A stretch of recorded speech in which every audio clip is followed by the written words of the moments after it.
Conexão Unicinos. Apoio Loja Peugeot.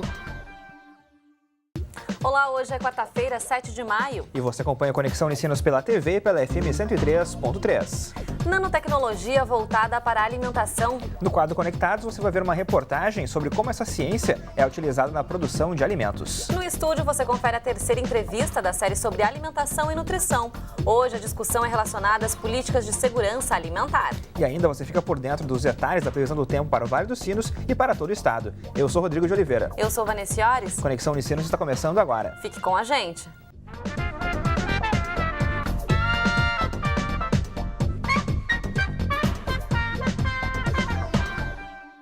Diversos tipos de materiais, biológicos ou não, podem ser desmembrados e divididos em uma escala de 1 a 100 bilionésimos de 1 metro, a chamada nanoescala. E as nanopartículas podem ser utilizadas na produção de diferentes produtos. No quadro Conectados de hoje, você confere uma reportagem sobre como a nanotecnologia está sendo utilizada na produção de produtos relacionados à alimentação, os chamados nanoalimentos. A reportagem é de Isadora Meyer.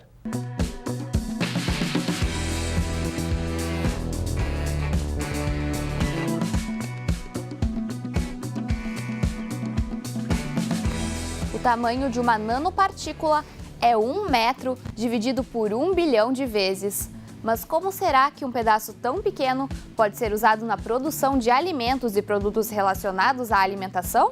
A nanotecnologia na alimentação, ela é utilizada no sentido de você potencializar, por exemplo, o sabor, de você precisar colocar menos quantidade e ter a mesma quantidade de sabor, o mesmo paladar. Um exemplo bem simples para a gente entender é você pegar uma colher de chá e botar o sal refinado, e também uma colher de chá você colocar o sal que a gente utiliza, o sal grosso para fazer o churrasco. A gente comparando, a gente vai ver que o sal grosso, as partes do sal, elas têm dificuldade de se acomodar. E o sal refinado não, na verdade as partículas elas são muito mais juntas, e por isso esse sal refinado, mesmo com uma quantidade semelhante, nós vamos ter muito mais sal no sal refinado do que no sal grosso. E nesse sentido é importante destacar que quando a gente trata com o termo nanoalimentos, ele abrange não só a adição das nanopartículas diretamente nos produtos, mas envolve também esses produtos que entram em contato com os alimentos, como por exemplo, esses recipientes, as embalagens. Esses materiais, então, com essas propriedades alteradas, eles são utilizados para alguns benefícios, como por exemplo, no caso da nanoprata, a conservação dos alimentos. Nós temos a produção de revestimentos para frutas e verduras, e esses revestimentos eles são utilizados, por exemplo, com o objetivo de prolongar o tempo de vida desses produtos. Se isso é positivo ou negativo para a saúde, essa é uma questão que ainda está se investigando. Qual é a diferença dessa medida? É que nessa medida as variações e as características físico-químicas elas são diferentes do que na escala maior. Então, algumas partículas que, por exemplo, na escala macro e micro também, elas são neutras, elas não são reagentes. Na escala nano, elas podem reagir.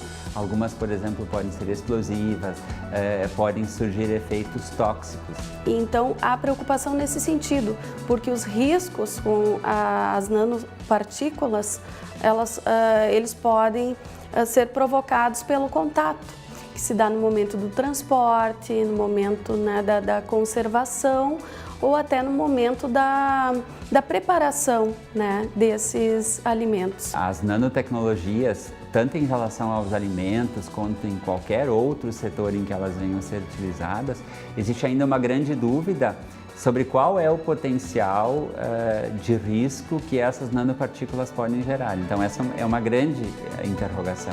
E essa é uma questão que não é explorada para o consumidor.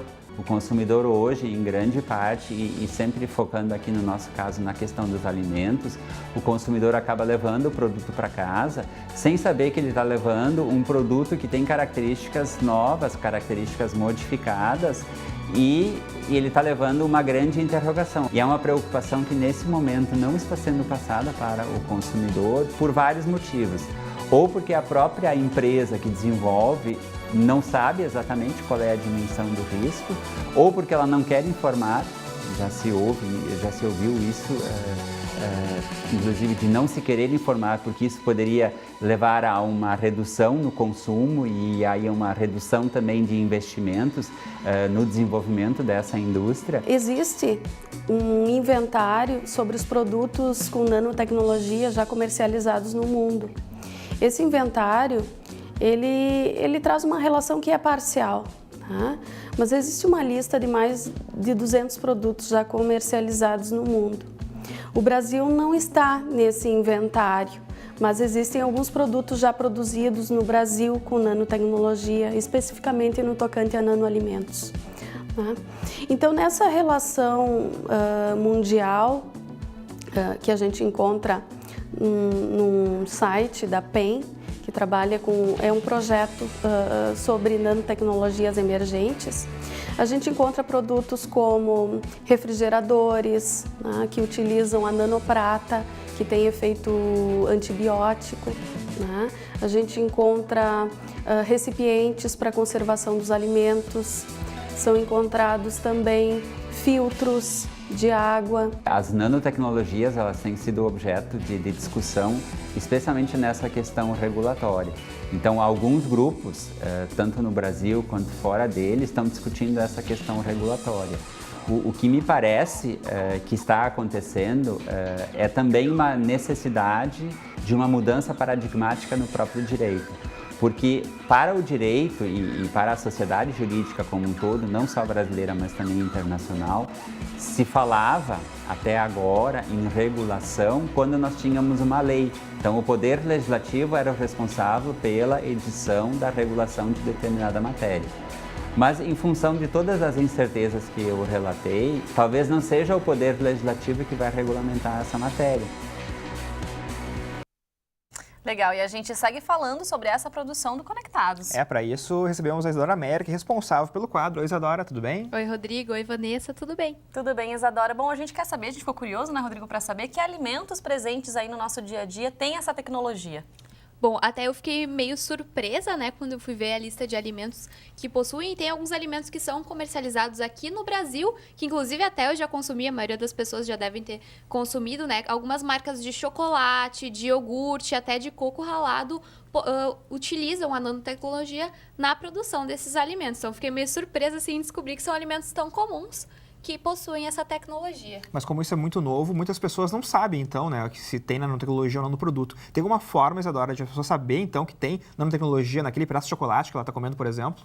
Bom, na embalagem não tem nenhuma indicação de que o produto contém nanotecnologia, né? Foi usada nanotecnologia na produção. Mas tem essa lista da PEN, que a gente até mostrou no Conectados. Não tem uma lista de produtos produzidos no Brasil, mas você pode conferir, tem esses produtos que eu vi, eles estão na lista e eles são comercializados aqui no Brasil. Então tem que entrar no site www.pen.com. Então é só conferir a lista de alimentos lá. Legal, Isadora. E existem outras tecnologias que são aplicadas na produção de alimentos, além da nanotecnologia? Sim, até na verdade na questão agrícola, né? Tem muitas tecnologias voltadas a máquinas agrícolas, enfim, que muita gente às vezes não pensa nesse lado também tecnológico. E hoje, inclusive, vai ter uma mesa às 16 horas, que o professor Wilson vai participar, mas não vai falar só sobre nanotecnologia. Faz parte do simpósio, então, e é às 16 horas na sala 1F105, aqui no campus de São Leopoldo da Unicinos. Faz parte desse simpósio internacional sobre alimento e nutrição que a gente está falando aqui desde o início da semana, né, Isadora? Muito obrigada pela tua participação. A gente te aguarda na sexta-feira com a Agenda Cultural. Até lá. Obrigada. Valeu. A seguir, o nosso assunto continua, então, sendo alimentação e nutrição, com o terceiro dia da série de entrevistas sobre a temática. Nós vamos falar sobre políticas de segurança alimentar. É logo mais, depois do intervalo, a gente já volta.